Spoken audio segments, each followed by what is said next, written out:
Hello children. तो पिछले video में हम लोग पढ़ रहे थे टाइप्स ऑफ वेक्टर। आज बोले थे न्यू टॉपिक शुरू करेंगे, जिस टॉपिक का नाम था ऑपरेशन ऑफ वेक्टर। हम हेडिंग दिए थे पिछले वीडियो में, operation of vectors. And operation of vector includes, first number में एडिशन, नंबर 2 था सब्ट्रैक्शन, नंबर 3 था resolution and number 4 multiplication of vector. Means operation of vector includes addition of vector, subtraction of vector, resolution of vector and multiplication of vector. ये चारों चीज को हमको vector में पढ़ना है। तो सबसे फर्स्ट हम शुरू करते हैं एडिशन ऑफ वेक्टर। शुरू करें, फर्स्ट नंबर हम शुरू करते हैं एडिशन ऑफ वेक्टर। तो एडिशन ऑफ वेक्टर में हम देखते हैं, एडिशन ऑफ वेक्टर में जो है हमको पढ़ना है law of addition of vector. Law of addition of vector. तो law of addition of vector में 3 लॉ है। फर्स्ट नंबर में है मेरा triangle law of vector addition. Number B में है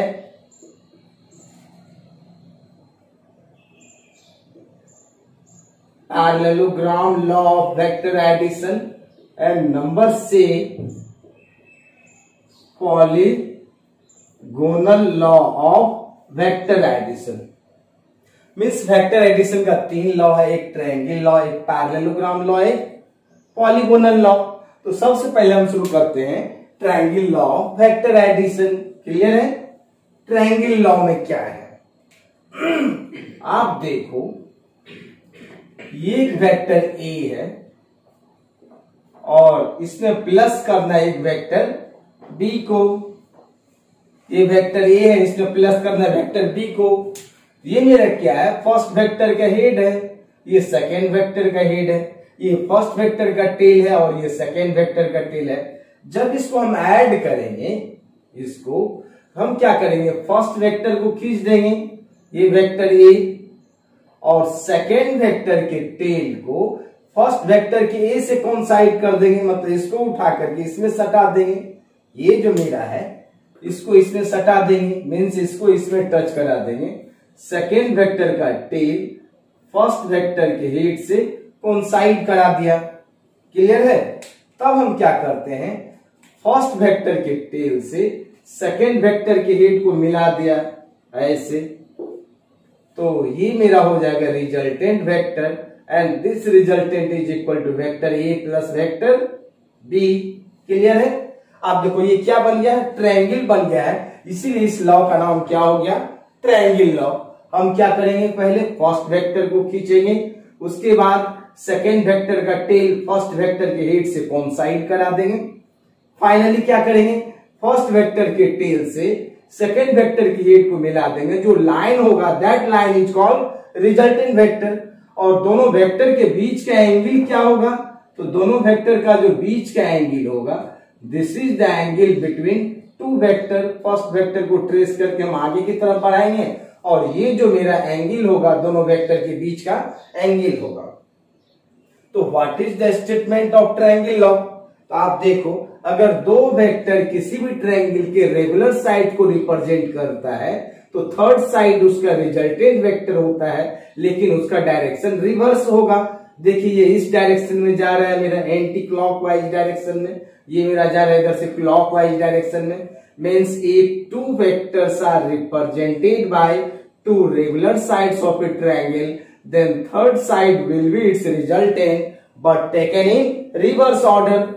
Means if 2 vectors A and B are represented by 2 regular sides of a triangle, then third side will be its resultant but taken in reverse order. और first vector को हम आगे की तरफ बढ़ा लेंगे जो मेरा एंगल होगा that is the angle between two vectors. ये ट्रायंगल बन गया है, इसीलिए इस लॉ का नाम क्या हो गया, triangle law. What is the statement of triangle law? If two vectors are represented by two regular sides of a triangle, then third side will be its resultant but taken in reverse order. Clear है statement? अगर हम यहाँ पे आपसे statement से related एक question पूछें, अगर यहाँ पे एक क्वेश्चन दे, क्वेश्चन है choose the direction of resultant vector as shown in the figure। ये फिगर में रिजल्टेंट वेक्टर का डायरेक्शन को ढूंढना है। फर्स्ट नंबर का फिगर हमने दिया ये, सेकेंड नंबर ये है,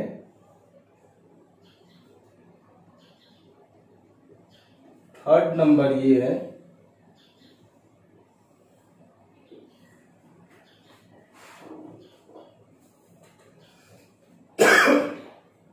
दिस इज नंबर 4,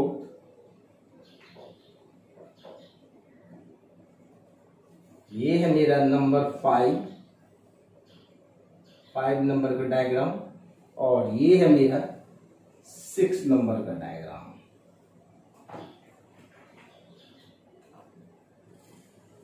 अब इस डायग्राम में हमको रिजल्टेंट वेक्टर का डायरेक्शन ढूंढना, और वेक्टर ए कौन है, वेक्टर बी कौन है, और दोनों वेक्टर के बीच का एंगल क्या होगा। अभी हमने आपको बताया था कि ये मेरा एक वेक्टर ए है और ये वेक्टर बी है। वेक्टर ए के हेड पे वेक्टर बी का टेल है, और वेक्टर ए के टेल से बी के हेड को मिला दिया, ये मेरा क्या बन गया था, रिजल्टेंट वेक्टर। और वेक्टर ए को आगे की तरफ बढ़ाते हैं, जो एंगल होता है this is the angle between vector A and B. अब आप यहां पे पता करो ये दोनों में वेक्टर ए कौन है और वेक्टर बी कौन है। तो फर्स्ट वेक्टर के टेल हेड पे सेकेंड वेक्टर का टेल होता है, तो फर्स्ट वेक्टर के हेड और सेकेंड वेक्टर का टेल कौन साइड होना चाहिए, मीन्स ये वेक्टर ए है और ये है मेरा वेक्टर बी, और this is the resultant vector. और रिजल्टेंट वेक्टर का जो डायरेक्शन होगा उसका ऑर्डर रिवर्स होगा, this is the direction of resultant vector. और ये मेरा हो जाएगा r equal to vector A plus vector B, और दोनों वेक्टर का एंगल कौन होगा, इसको हम बढ़ा देंगे आगे की तरफ, ये जो मेरा थीटा होगा this theta is the angle between two vectors. Clear है फर्स्ट नंबर डायग्राम। अब सेकेंड नंबर में अगर हम ढूंढे तो ये देखिए यहाँ पे इस वेक्टर के हेड पे इस वेक्टर का टेल है, मीन्स ये है मेरा फर्स्ट वेक्टर ए, ये है सेकेंड वेक्टर बी, और रिजल्टेंट जो हो जाएगा मेरा ये वेक्टर होगा रिजल्टेंट, जो हो जाएगा vector A plus vector B. लेकिन इसका डायरेक्शन क्या होगा, इसके रिवर्स होगा, इसका डायरेक्शन इधर होगा, और वेक्टर ए और बी के बीच का एंगल कौन सा होगा, इसको हम आगे की तरफ बढ़ा देंगे, this is the angle between vector A and B. Clear है। अब यहाँ पे पता करते हैं वेक्टर ए कौन होगा, तो यहाँ पे वेक्टर ए ये साइड है और ये वेक्टर बी है, क्योंकि ए वेक्टर के हेड पे बी का टेल है, this is first vector and this is second vector. और फर्स्ट वेक्टर को आगे की तरफ बढ़ा देते हैं, और बी से जितना एंगल बनाता है that is the angle between vector A and B. और ये थर्ड साइड जो होगा इसका रिजल्टेंट होगा, and this resultant is equal to vector A plus vector B. और इसका डायरेक्शन जो होगा, देखिए ये मेरा रेगुलर साइड में है, इसका डायरेक्शन जस्ट रिवर्स होगा। क्लियर है। अब यहां पे आते हैं, इसमें कौन सा होगा, ये इस वेक्टर का टेल इस वेक्टर के हेड पे है, तो this is the first vector and this is second vector. और फर्स्ट वेक्टर को बढ़ाते हैं आगे की तरफ, बी से जितना एंगल बनाता है this is the angle between vector A and B, और this is resultant vector and this resultant is equal to vector A plus vector B. अब हम करते हैं इसका डायरेक्शन, ये मेरा ऐसे क्लॉकवाइज में जा रहा है, तो ये मेरा होगा इसका एंटी क्लॉकवाइज, क्योंकि स्टेटमेंट क्या कहता है, if two vectors are represented by two regular sides of a triangle, then third side will be its resultant but taken in reverse order. अब देखिए यहाँ पे ये वेक्टर A है और ये मेरा क्या वेक्टर B है और ये मेरा होगा resultant vector and this resultant vector is equal to vector A plus vector B. अब इसका ये डायरेक्शन इधर होगा, इसके जस्ट रिवर्स होगा. अब फर्स्ट वेक्टर को हम बढ़ा देते हैं सेकेंड के साथ जो एंगल होता है, this is the angle between vector A and B. अब इस डायग्राम में देखते हैं, इसमें ये है वेक्टर ए और ये है वेक्टर बी, क्योंकि बी वेक्टर का टेल फर्स्ट वेक्टर के हेड पे है. अब हम क्या करते हैं, वेक्टर ए को आगे की तरफ ट्रेस करते हैं और ये जो एंगल होगा angle between vector A and B and this is the direction of resultant vector and this is equal to R equal to vector A plus vector B. आप लोग इसको अच्छे से लिखें, ठीक है, क्लियर है यहां तक.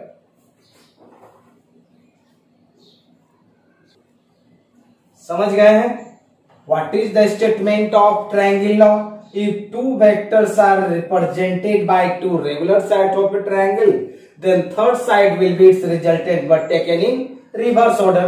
अगर आप ये 6 डायग्राम को जानते हो तो 6 टाइप से ही ट्रायंगल में कोई भी सवाल को घुमा सकता है. एक 3 बार क्लॉकवाइज और 3 बार एंटी क्लॉकवाइज, 7 टाइप का नहीं हो सकता है. क्लियर है यहां तक. अब एक क्वेश्चन देते हैं. अब उस क्वेश्चन में आप बनाएंगे find the angle between vector A and B as shown in the figure. हम फिगर देते हैं, उसमें वेक्टर ए और बी के बीच का एंगल पता करना है कितना होगा. क्वेश्चन है the angle between vector A and vector B is क्या होगा. अब ये वेक्टर ए है और ये है वेक्टर बी.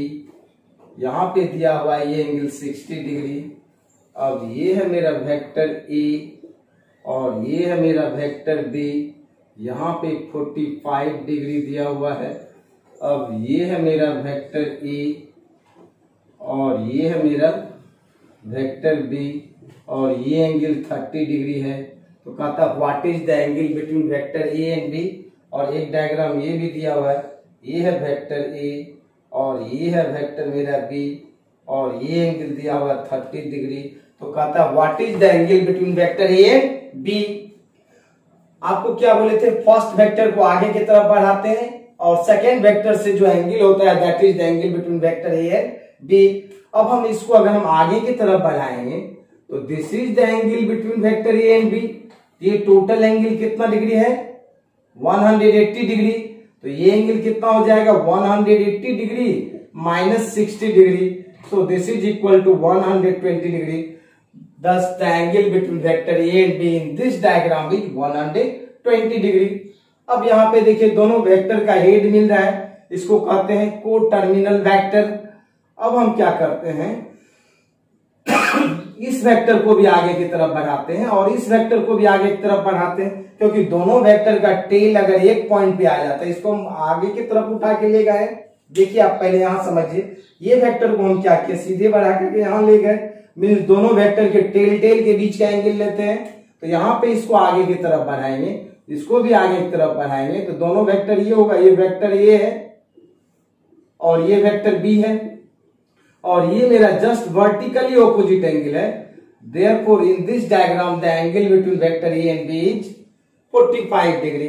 अगर यहां पे देखें तो ये जो एंगल थीटा है, this is the angle between, this is the angle between vector A and vector B. यहाँ पे दोनों वेक्टर के बीच एंगल थीटा ही है, क्योंकि दोनों का यहाँ पे टेल कोइंसाइड कर रहा है. अब इस डायग्राम में अगर हम देखें, इस डायग्राम में यहाँ पे आप देखो, एक ये वेक्टर बी है, ये है मेरा वेक्टर ए. तब यहाँ पे क्या करते हैं कि इसको हम आगे की तरफ बढ़ा देते हैं. ये जो एंगल होगा this is the angle between vector A and B, क्योंकि दोनों वेक्टर का टेल एक पॉइंट पे होना चाहिए. ये total angle 180 degree minus 30 degree. So angle between vector A and B is 150 degree. Clear है. यहां तक ठीक है। आप ट्रायंगल लॉ का स्टेटमेंट जान गए। क्या था ट्रायंगल लॉ का statement? If two vectors are represented by two regular sides of a triangle then third side will be its resultant but taken in reverse order. अब जो हम ट्रायंगल लॉ पढ़ रहे हैं, ये मेरा वेक्टर ए है और ये है मेरा वेक्टर बी, और ए के टेल से बी के हेड को मिला दिया। This is the resultant vector and it is equal to A plus B.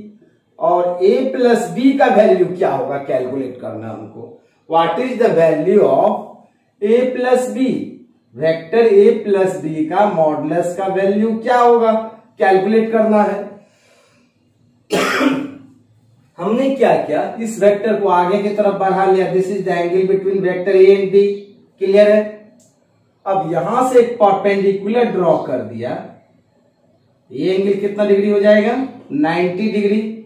ये हम ले लेते हैं ओ सी डी ई। आप देखो ओ डी ई एक राइट एंगल ट्रायंगल है। अब इस राइट एंगल ट्रायंगल में ये जो राइट एंगल ट्रायंगल है, ये साइड मेरा परपेंडिकुलर है और ये साइड क्या है? बेस है। तो परपेंडिकुलर कैसे निकलेगा? Sine theta equal to perpendicular by hypotenuse. Hypotenuse कितना है मेरा? B. So P equal to क्या हो जाएगा? B sine theta. मीन्स ये जो वैल्यू आएगा मेरा कितना होगा? बी साइन थीटा हो जाएगा ये वाला साइड। अब बेस निकालेंगे तो cos theta equal to B by H. H कितना है मेरा? Vector B. तो बी इक्वल टू कितना हो जाएगा? B cos theta. So this side is equal to B cos theta आएगा। क्लियर है? ये परपेंडिकुलर हो गया बी साइन थीटा, बेस क्या हो गया? बी कॉस थीटा हो गया। And this is the angle between vector A and B. अब मेरा ओ डी ई एक राइट एंगल ट्रायंगल है और राइट एंगल ट्रायंगल में कौन सा थ्योरम लगाते हैं? पाइथागोरस का थ्योरम। तो पाइथागोरस का थ्योरम क्या कहता है? ओ ई का square is equal to O D का स्क्वायर प्लस डी ई का स्क्वायर। क्लियर है? This square plus this square is equal to this square. Means O E का square equal to O D का square plus D E का square. अब आप देखो ओ से डी के डिस्टेंस को लिख सकते हैं ओ सी प्लस सी डी। ओ ई का स्क्वायर कितना हो जाएगा? ओ से सी, ओ सी प्लस सी डी का स्क्वायर प्लस डी ई का स्क्वायर। क्लियर है? अब यहां पे देखो ओ से डी के डिस्टेंस को ओ सी प्लस सी डी लिख सकते हैं, इसीलिए हमने इसमें ऐसा लिख दिया। अब आप देखो ओ से ई को हमने क्या लिख किए हैं? Resultant. Means R square equal to O से सी का डिस्टेंस कितना है? ए प्लस सी से डी का डिस्टेंस कितना है? बी कॉस थीटा का स्क्वायर प्लस डी से ई का डिस्टेंस क्या है? B sine theta. B sine theta का स्क्वायर। क्लियर है? Means R square is equal to, इसको ए प्लस बी के होल स्क्वायर पे लिख सकते हैं। ये हो जाएगा A square plus B square cos square theta plus 2ab cos theta plus इसका वैल्यू क्या हो जाएगा? B square sine square theta. Clear है? अब ये दोनों में से कितना कॉमन आ जाएगा? R square equal to common आ जाएगा ये ए स्क्वायर, और ये दोनों में से कॉमन आ जाएगा बी स्क्वायर। ब्रैकेट में बचेगा cos square theta plus sign square theta plus 2ab cos theta. अब इसका वैल्यू क्या होता है? इसका वैल्यू जो होता है 0 होता है। Sine square theta plus cos square theta equal to 1 not 0। Sine square theta plus cos square theta का वैल्यू कितना होता है? 1 होता है। तो यहां पे आप रख दो R square equal to A square plus B square होगा, ये 1 नहीं लिखते हैं, plus 2ab cos theta, 2ab cos theta. This is the resultant of vector a and b and here theta is the angle between vector a and b। Means अगर आपको r equal to vector A plus vector B given है और इसका अगर हम modulus लेते हैं तो इसी का फॉर्मूला क्या आ गया है हमको, A square plus B square plus 2ab cos theta. Clear है। अगर r इक्वल टू हमको दिया हुआ है p प्लस क्यू, अगर हम इसका मॉडुलस लेंगे तो क्या लिखेंगे, p square plus Q square plus 2pq cos theta. Here theta is the angle between vector a and b and this theta is the angle between vector p and q. अगर हमको दिया हुआ है r equal to vector a plus vector b, तब इसका modulus क्या लिखेंगे, means इसका मॉडुलस हो जाएगा root under a square plus b square plus 2ab cos theta. Here theta is the angle between vector a and b. Clear है। जब दो वेक्टर का हम रिजल्टेंट निकालते हैं तो यही मॉडुलस कितना आ गया है मेरे पास, ये मॉडुलस आ गया है root under a square plus b square plus 2ab cos theta. Clear है। चले आगे, चलते हैं आगे। अब आप बोलो ये resultant also is a vector। Resultant भी क्या है, वेक्टर है। सो रिजल्टेंट का भी डायरेक्शन होगा। हमने लेट कर लिया कि रिजल्टेंट वेक्टर ए से अल्फा एंगल बना रहा है। रिजल्टेंट वेक्टर ए से कितना एंगल बना रहा है, अल्फा। तो अब इस अल्फा को कैसे कैलकुलेट करेंगे, इस अल्फा को कैलकुलेट करेंगे। आप देखो ये मेरा एक राइट एंगल ट्रायंगल है और ये अल्फा जो हो जाएगा tan alpha equal to perpendicular कितना है, b sin थीटा और बेस कितना है a plus b cos theta. अब आप इस फॉर्मूले से आप निकाल सकते हो, इसका मैग्नीट्यूड फॉर्म में लिखेंगे तो डायरेक्ट लिख देंगे b sin theta by a plus b cos theta. This formula give the direction of resultant vector with vector A vector से रिजल्टेंट का डायरेक्शन क्या होगा। और रिजल्टेंट का तो फॉर्मूला भी आपने पढ़ा, r equal to what, root under a square plus b square plus 2ab cos theta. Here theta is the angle between vector a and b। तो हमने अभी देखा जब दो वेक्टर को ऐड करते हैं तो दोनों वेक्टर का रिजल्टेंट क्या आता है, a square plus b square plus 2ab cos theta and this is the angle between vector a and b। और अल्फा जो था मेरा रिजल्टेंट वेक्टर का डायरेक्शन है विथ वेक्टर a, जो इस फॉर्मूले से कैलकुलेट होगा। अगर हम इसका देखें कुछ स्पेशल केस है, स्पेशल केस इसको समझिए अच्छे से। हम फर्स्ट नंबर में बोलते हैं if theta equal to 0 degree. अब आप बोलो थीटा 0 डिग्री के लिए क्या करेंगे, ये जो वेक्टर है इस वेक्टर को इधर ले जाएंगे, ऐसी लाइन इसी लाइन पे ले आएंगे तो थीटा 0 डिग्री हो जाएगा। मीन्स इस तरह का डायग्राम होगा, ये है वेक्टर ए और ये जो ऐसे था इसको हम ऐसे सीधा कर दिया, this is the vector B. अब आप देखो दोनों वेक्टर क्या हो गया, पैरेलल हो गया। इसको कोलिनियर भी कहते हैं। ये इसको क्या क्या ई पॉइंट को खींच करके इस लाइन पे ले आया, थीटा क्या हो गया 0। देखो हम इसको इधर कर रहे हैं, थीटा घटते जा रहा है घटते जा रहा है घटते जा रहा है। जब इसी लाइन के पैरेलल हो जाएगा तो थीटा क्या हो जाएगा 0 हो जाएगा। इस डायग्राम में थीटा कितना डिग्री है 0 डिग्री। और इस वेक्टर का ओरिजिन यहाँ है और इस वेक्टर का ओरिजिन यहाँ है। वेक्टर बी का टेल वेक्टर ए के एक पर है। तो इस तरह के वेक्टर को हमने बताया था आप लोग को कोलिनियर वेक्टर भी कहते हैं। क्लियर है, ये कोलिनियर वेक्टर भी हो गया। अब इस दोनों वेक्टर को ऐड करना है तो आप इसी फॉर्मूले में पुट कर दो, r equal to root under A square plus B square plus 2ab cos कितना डिग्री 0 डिग्री और cos 0 डिग्री का वैल्यू होता है 1। तो r इक्वल टू हो जाएगा root under A square plus B square plus 2ab और ये किस फॉर्मूले पे है, a प्लस बी के होल स्क्वायर का अंडर रूट। हम इसको लिख सकते हैं ए प्लस बी का होल स्क्वायर। ए प्लस बी का होल स्क्वायर का अंडर रूट हो जाएगा मेरा ए प्लस बी, मीन्स रिजल्टेंट क्या हो जाएगा, ए प्लस बी हो जाएगा। मीन्स जब दो वेक्टर आपस में पैरेलल होगा, अगर इसका मैग्नीट्यूड 3 मीटर हो और इसका मैग्नीट्यूड 4 मीटर हो, तो your direct answer is 7 metre. Clear है? मीन्स जब दो वेक्टर आपस में पैरेलल होगा तो रिजल्टेंट क्या हो जाएगा, ए प्लस बी।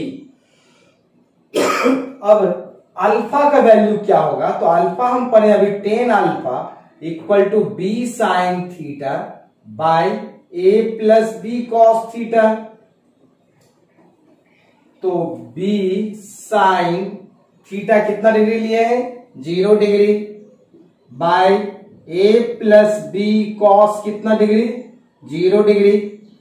तो साइन 0 का वैल्यू 0 होता है तो ऊपर में 0 हो जाएगा, और a प्लस बी होगा नीचे में, क्योंकि cos 0 डिग्री का वैल्यू 1, और 0 by a plus B equal to क्या होगा, 0। मीन्स tan अल्फा का वैल्यू 0 आ गया है। Means tan alpha equal to tan 0 degree में 0 होता है अल्फा का वैल्यू।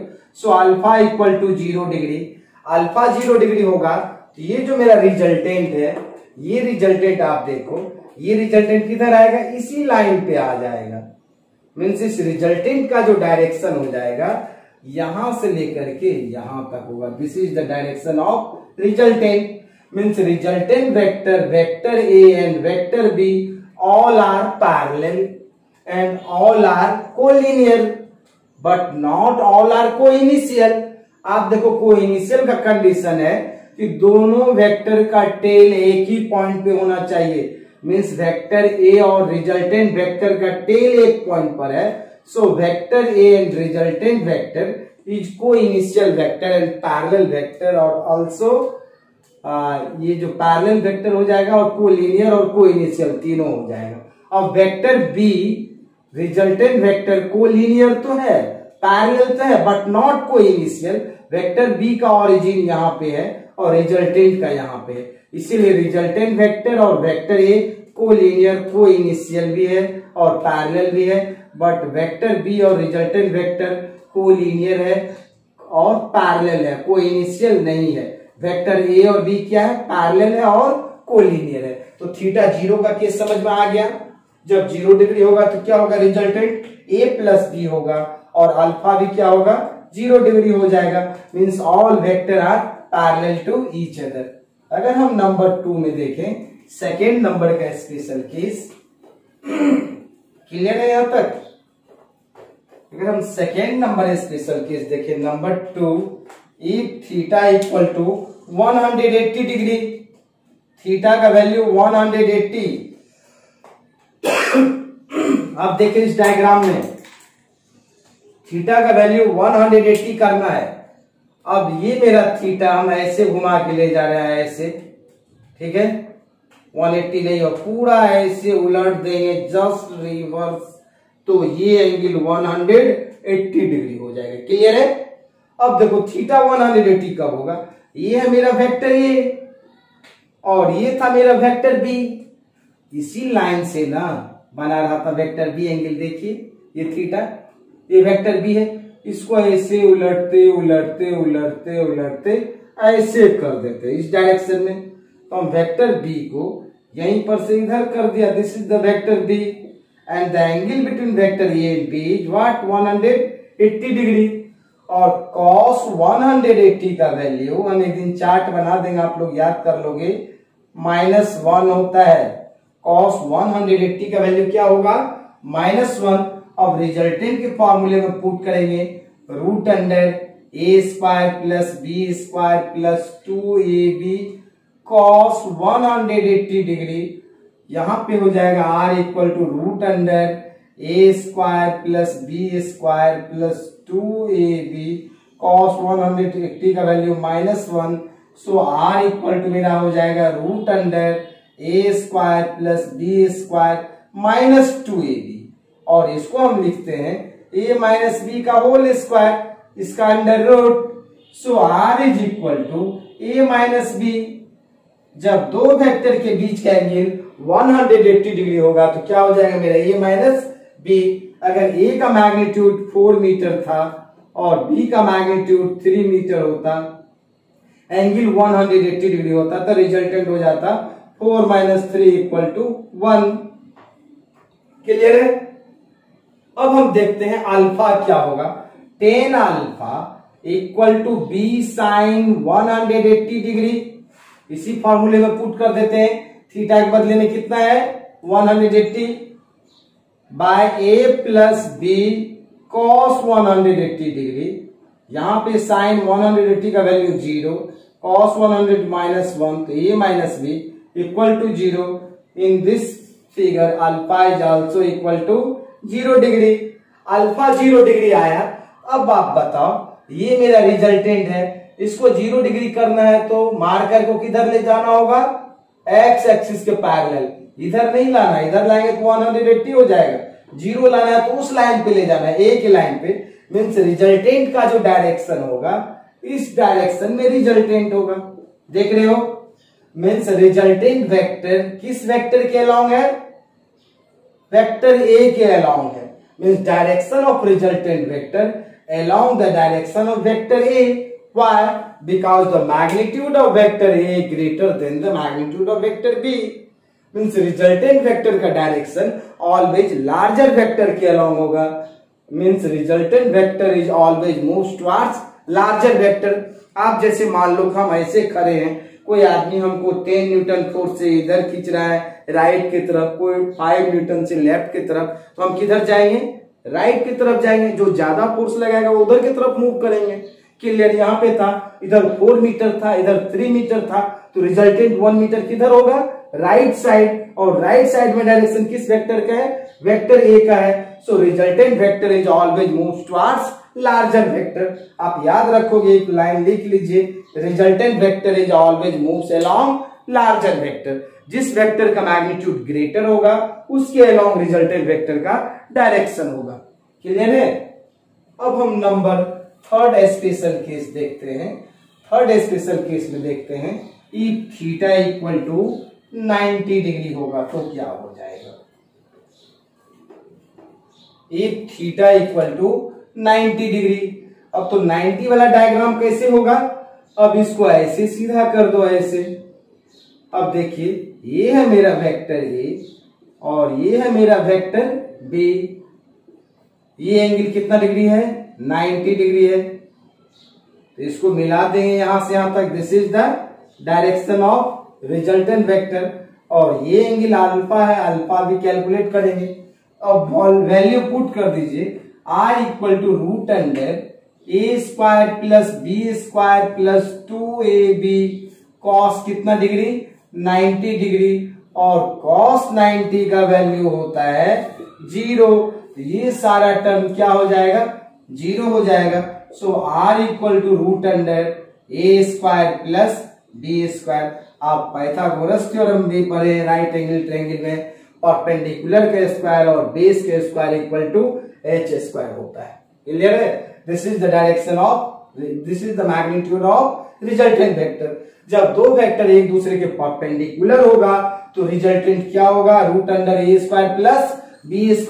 एज फॉर एग्जाम्पल, अगर ये आपका 4 होता, ये मेरा 3 होता, तो इसका मैग्नीट्यूड कितना हो जाएगा, 4 का स्क्वायर 3 का स्क्वायर का √, तो 5 मीटर हो जाता। क्लियर है? क्लियर है। अब अल्फा निकालेंगे तो tan अल्फा हम पढ़े हैं b sin थीटा। तो b sin कितना डिग्री, 90 डिग्री। थीटा 90 लेके चल रहे हैं, by a plus b cos theta. तो cos कितना डिग्री, 90 डिग्री। sin 90 का वैल्यू 1 होता है, ये b हो जाएगा। इसका वैल्यू 0 होता है, ये a हो जाएगा। Means alpha = tan inverse b by a। Clear है? आप बोलते सर इसमें तो डायरेक्ट आ रहा है कि tan alpha = b by a आ रहा है ना। tan अल्फा = क्या है, ये साइड कितना है b, ये साइड कितना है a, तो b बाय a। तो आप इस फॉर्मूले से क्यों निकाले, this is the master formula to find the direction of resultant vector. आप ये फॉर्मूला सिर्फ राइट एंगल ट्रायंगल में लगा सकते हो, ये फॉर्मूला जहां मन करे वहां लगा सकते हैं, इसीलिए हमने इसी से दिखाया। आप इससे भी आगे आप डायरेक्ट भी निकाल सकते हो। क्लियर है यहाँ तक? मीन्स जब दो वेक्टर एक दूसरे के परपेंडिकुलर होगा तो रिजल्टेंट क्या होगा, root under A square plus B square का अंडर रूट और tan alpha equal to B by A. चलें स्पेशल केस नंबर थर्ड देखते हैं। Special case number third number का स्पेशल केस क्या है, थर्ड नंबर का special case, fourth number special case आ गया। If the magnitude of vector A is equal to the magnitude of vector B for any angle theta, any angle theta means ये मेरा vector A है और B का जो magnitude है ए के ही बराबर है, मीन्स बी का मैग्नीट्यूड किसके इक्वल हो गया, वेक्टर ए के मैग्नीट्यूड के इक्वल हो गया। मीन्स ए और बी दोनों क्या है, इक्वल है और दोनों वेक्टर के बीच का एंगल क्या है, थीटा है। तब इसका रिजल्टेंट क्या होगा, दिस इज आर।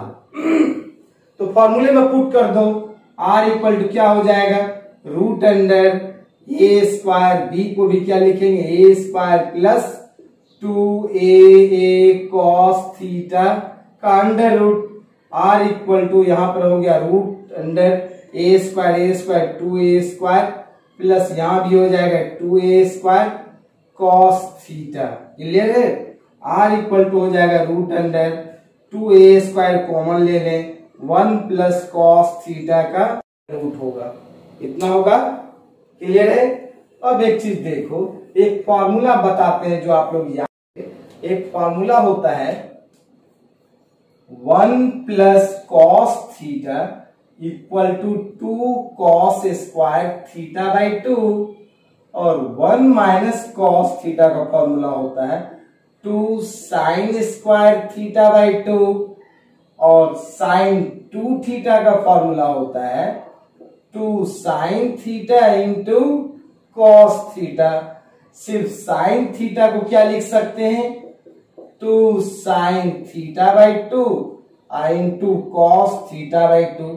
ये बोलोगे कैसे हुआ, अब यहां देखिए 2 थीटा है, 2 थीटा का आधा कितना होगा, थीटा, यहाँ पे थीटा है तो थीटा का आधा कितना होगा, थीटा बाई 2। क्लियर है, ये फॉर्मूला को हम याद रखेंगे, थोड़ा थोड़ा फॉर्मूला देते जाएंगे, आप खुद से याद रख के जाओगे। अब यहाँ पे देखिए, यहाँ पे क्या है 2a square 1 plus cos theta और 1 प्लस कॉस थीटा को क्या कहते हैं, 2 cos square theta by 2 means R equal to क्या हो जाएगा, root under 2a square into 2 cos square theta by 2। Clear है। अब आप देखो आर इक्वल टू मेरा हो जाएगा 2 2 जा 4, 4 का अंडर रूट 2, ए स्क्वायर का under root A, cos square का under root cos theta by 2 है। मीन्स दो इक्वल वेक्टर होगा, उसका रिजल्टेंट जो हो जाएगा 2a कॉस थीटा बाई 2 हो जाएगा। क्लियर है, क्लियर है, क्लियर है। जिसे आप यहाँ पे देखो, अगर हम ऐसा एक क्वेश्चन देते, ये एक वेक्टर ए है और ये एक वेक्टर बी है और इसका मैग्नीट्यूड मेरा 100 मीटर है, इसका भी मैग्नीट्यूड 100 मीटर है, ठीक है, और दोनों के बीच का एंगल 60 डिग्री है। तो रिजल्टेंट निकाले तो आप डायरेक्ट इस पे पुट कर सकते हो, r इक्वल टू 2 एक बदले में क्या लिख दें 100 कॉस 60 डिग्री का क्या लिखेंगे हाफ, तो कितना हो जाता है 200 कॉस 30 डिग्री, कॉस 30 का वैल्यू कितना होता है √3/2 मीन्स आंसर हो जाता 100√3। टाइम नहीं लगता, आप ऐसे पुट करो या ऐसे बनाओ बराबर होता। या आप निकालते 100 के स्क्वायर प्लस 100 के square plus 2 100 into 100 cos 60 degree का अंडर रूट, उतना टाइम लगता है, इसमें पुट करेंगे तुरंत बना लेंगे। अब हम देखते हैं ये अल्फा कितना होगा। अगर आप ज्योमेट्री से देखो तो अल्फा निकालना बहुत आसान है। आप देखो ये ट्रायंगल का साइड है, ये भी साइड है, अगर किसी भी ट्रायंगल का दो साइड इक्वल होता है तो ये एंगल अल्फा होगा, तो ये भी एंगल क्या होगा अल्फा होगा। और यहां से हम बोल सकते हैं alpha plus alpha means 2 alpha equal to क्या थीटा। किसी भी ट्रायंगल का एक्सटीरियर एंगल 2 इंटीरियर के सम के इक्वल होता है, so alpha equal to theta by क्या हो जाता 2। अब हम इसको फॉर्मूले से कैसे कैलकुलेट करते, alpha equal to theta by 2 कैसे आएगा। ठीक है, आप ऐसे भी बना सकते हो। अब हम मास्टर फॉर्मूला डायरेक्शन निकालने का क्या था, हम पढ़े थे tan alpha equal to B sine theta by A plus B cos theta. Clear है, तो tan alpha equal to B को क्या लिख दें, ए साइन थीटा। अब इसको ए प्लस इसको भी क्या लिख दें, ए कॉस थीटा। क्लियर है, क्योंकि यहां पर है ए का मैग्नीट्यूड और बी का मैग्नीट्यूड, दोनों का मैग्नीट्यूड क्या है, सेम है। अब यहाँ ए कट जाएगा तो यहाँ पे क्या बचेगा, साइन थीटा, यहाँ पे बचेगा 1 प्लस कॉस थीटा। क्लियर है, टेन अल्फा इक्वल टू, अब देखो साइन थीटा को क्या लिख सकते हैं हम, यहां लिखे थे 2 sine theta by 2 into cos theta by 2 by 1 plus cos theta को क्या लिख सकते हैं, देखिए 2 कॉस स्क्वायर थीटा बाई 2। अब एक कॉस से कॉस कैंसिल, 2 से 2 कैंसिल, यहां पे हो गया sine theta by 2 by cos theta by 2। Sine theta का कॉस थीटा को टेन थीटा कहते हैं, so tan theta by 2। Therefore tan alpha का जो वैल्यू आ रहा है मेरा, टेन अल्फा का वैल्यू आ रहा है tan theta by 2, so alpha equal to theta by 2। Clear है, मीन्स इस तरह से हम डायरेक्शन को कैलकुलेट कर सकते हैं। अगर हम आपको एक क्वेश्चन दें इसी पे बेस्ड, अगर एक क्वेश्चन देते हैं,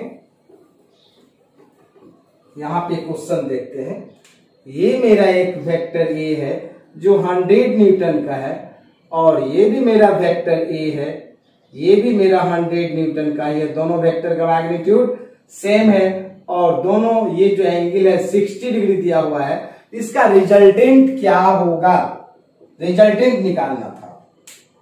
तो इसका रिजल्टेंट कैसे निकालेंगे, तो अभी हमने आपको बताया वेक्टर ए को आगे की तरफ आप बढ़ा दो, और ये मेरा कितना डिग्री एंगल हो जाएगा, 120 degree, and this is the angle between vector A and B. अब इसके टेल से इसके हेड को मिला देते हैं, तो यही क्या हो जाता है, मेरा रिजल्टेंट वेक्टर होता है। और रिजल्टेंट अगर दो इक्वल मैग्नीट्यूड का वेक्टर है, तो अभी बताएं 2a cos थीटा बाई क्या लगा देंगे, 2, तो 2a के बदले में कितना है 100 न्यूटन, cos 120 डिग्री का हाफ मीन्स ये हो जाएगा 2 इंटू 100 cos 120 का हाफ 60 डिग्री, 2 इंटू 100 cos 60 का वैल्यू 1/2, ये कैंसिल, ये 100 न्यूटन ही रह जाता, मीन्स ये 100 न्यूटन ही रह गया। अब आप देखो कि ये कैसा एडिशन है, 100 न्यूटन बराबर 100 न्यूटन आ गया, मीन्स जब दो वेक्टर को 120 डिग्री पर हम ऐड करते हैं तो उसका रिजल्टेंट उतना ही होता है जितना एक इंडिविजुअल वेक्टर होता है। अगर 10 न्यूटन और 10 न्यूटन को 120 डिग्री पर ऐड करेंगे तो उसका रिजल्ट 10 न्यूटन ही आएगा। क्लियर है, इसका रिजल्ट कितना आ रहा है मेरा 100 था तो 100 ही आ रहा है। अब आप एक दूसरे मेथड से देखो तुरंत क्विक में बनाने के लिए। अब ये सबसे पहले ये बताओ कि ये अल्फा कितना होगा, तो अभी हमने दिखाया अल्फा थीटा बाई 2 होता है। जब दो वेक्टर इक्वल मैग्नीट्यूड का होता है तो अल्फा क्या होता है थीटा बाई 2। थीटा कितना है दोनों वेक्टर के बीच का angle 120 degree by 2, this is 60 degree, means ये एंगल कितना डिग्री है 60 डिग्री। एक तो इस तरह से बना सकते थे। अब आप देखो ये मेरा 100 न्यूटन, ये भी 100 न्यूटन, ये एंगल 60 डिग्री, तो ये भी एंगल कितना डिग्री 60 डिग्री, ये भी कितना होता है 60 डिग्री। ज्योमेट्री से बना लेते, तो ये कैसा ट्रायंगल हो गया equilateral, so it's resultant is equal to 100 newton. Clear है, इतना देखेंगे अच्छे से। फिर नेक्स्ट वीडियो में ये जो ट्रायंगल लॉ पर डिफरेंट टाइप का न्यूमेरिकल्स लेकर के आऊंगा और इतना को अच्छे से आप पढ़ोगे पहले। तो आज के लिए इतना ही, बाय।